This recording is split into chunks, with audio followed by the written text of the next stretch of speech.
Hello students, I welcome you all once again to another session of the Hindu Editorial Vocabulary Show for June the 15th. आप सभी का स्वागत है इस session में and I hope ये sessions आपके लिए काफ़ी फ़ायदेमंद हो रहे होंगे.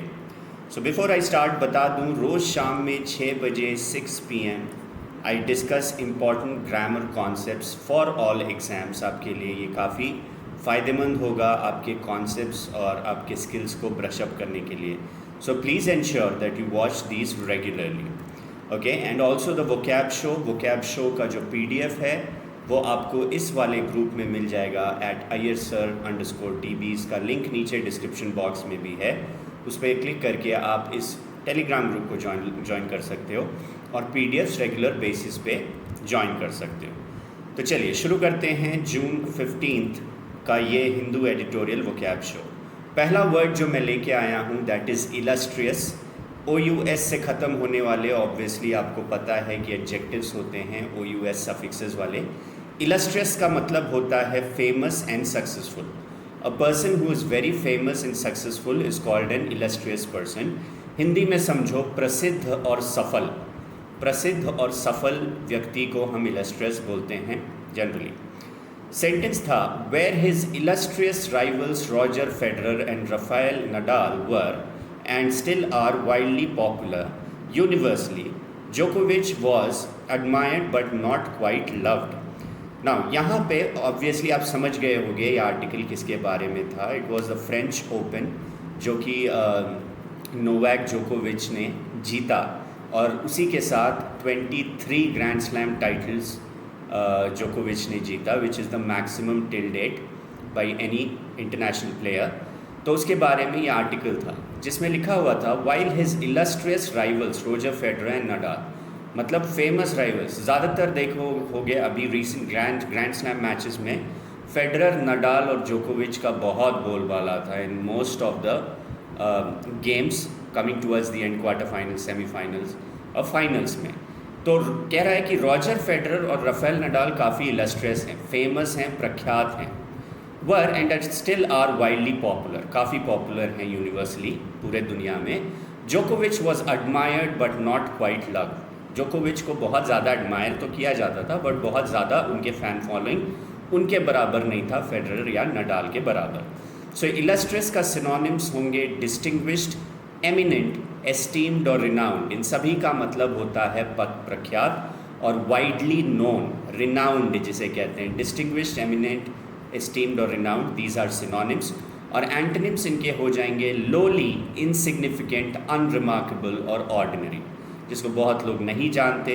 A common man, lolly, insignificant, unremarkable और ऑर्डिनरी, ये सारे एंटोनिम्स हो जाएंगे इलस्ट्रियस के. अगला वर्ड जो लेके आया हूँ that is endear. Endear is basically a verb which means to cause to become beloved or admired. Endear करना, किसी को बहुत ज़्यादा प्यार या एडमिरेशन देना, उसको हम कहते हैं endear. हिंदी में दूसरे का प्रिय हो जाना, स्वयं और औरों का प्रिय बना लेना. ओके, दूसरे के लिए प्रिय हो जाना, जैसे जोकोविच या नडाल या Federer, people use to endear them, मतलब लोग उन्हें बहुत ज़्यादा पसंद करते हैं, तो उनके लिए लोगों के लिए वे बहुत ज़्यादा प्रिय थे, ये मतलब हुआ.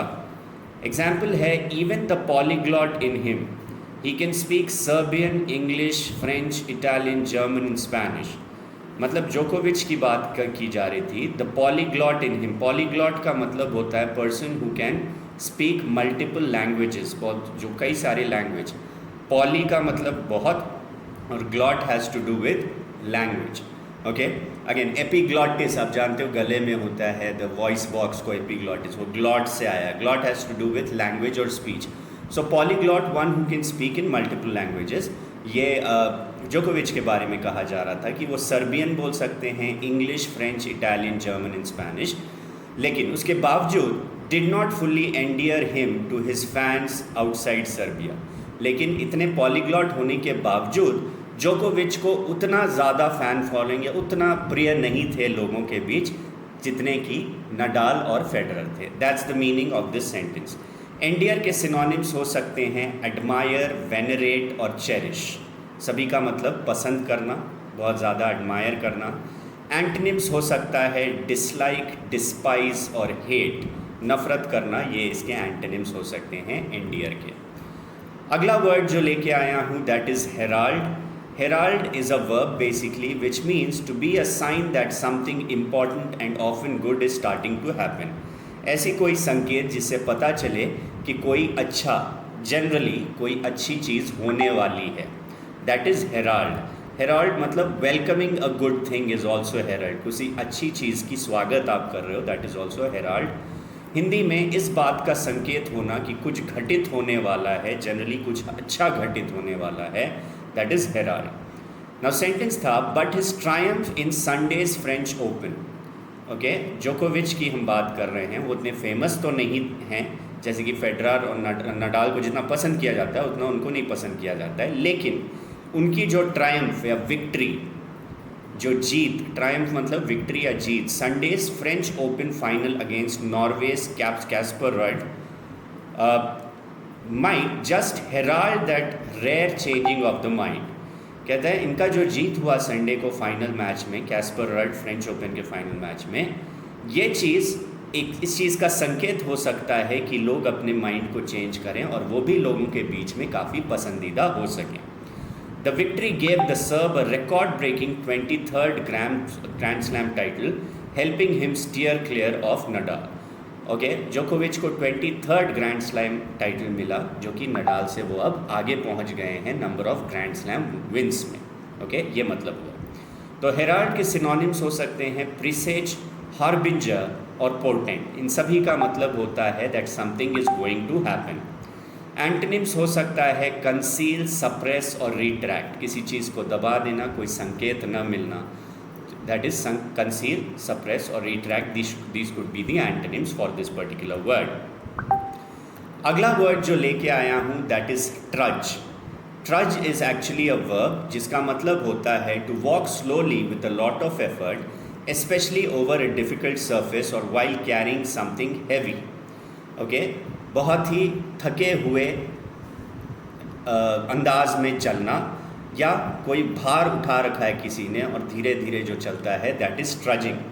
हिंदी में पैदल चलना, कुछ भार लेके धीरे धीरे पैदल चलना बोल सकते हो। सेंटेंस में कैसे यूज़ किया गया है देखो, अ फोर्टनाइट अगो, मतलब फोर्टनाइट मतलब होते हैं 2 वीक्स, याद रखना। 14 रातें मतलब 2 हफ्ते। A fortnight ago, Djokovic had trudged into Paris without a single final appearance since securing the Australian Open in January.